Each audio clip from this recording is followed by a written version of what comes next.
Now, the upshot of the notice as it pertains to goods coming from beyond the Green Line, in other words, from the area, the Golan and the West Bank, which have been under Israeli administration since 1967.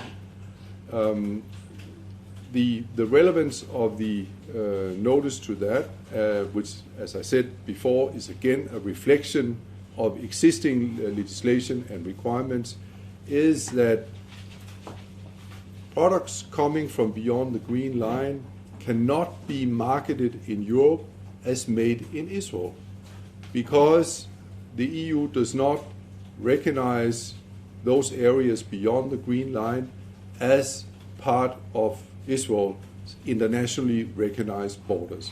This is something that also happens to be the view of the 99% of the international community.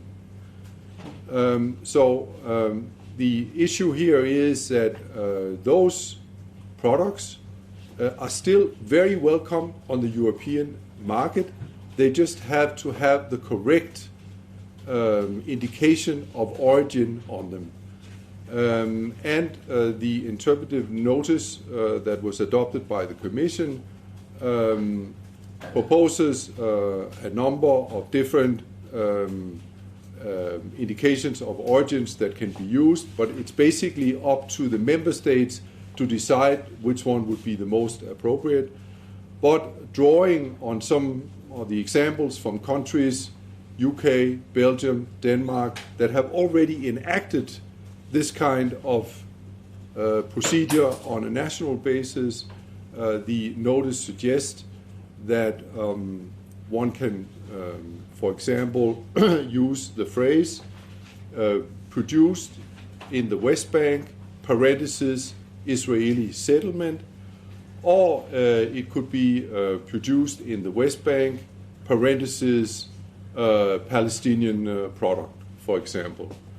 So it's important to understand that this is legislation that pertains both to products coming from Israeli settlements, but also for products coming from the Palestinian areas of the West Bank, for example. On EU-Israeli ties, and Israel is warning that in fact it would have an impact if you could respond to this thing. The European Union is against sanctions, against boycotting, against isolation of Israel.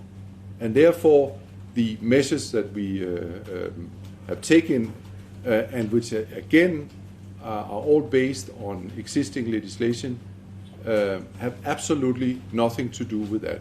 If we wanted to boycott, let's just hypothetically assume that we wanted to boycott those products, we would have done the same as we have done in the case of Crimea, which after the Russian occupation of that area, we have put a ban on products coming from Crimea.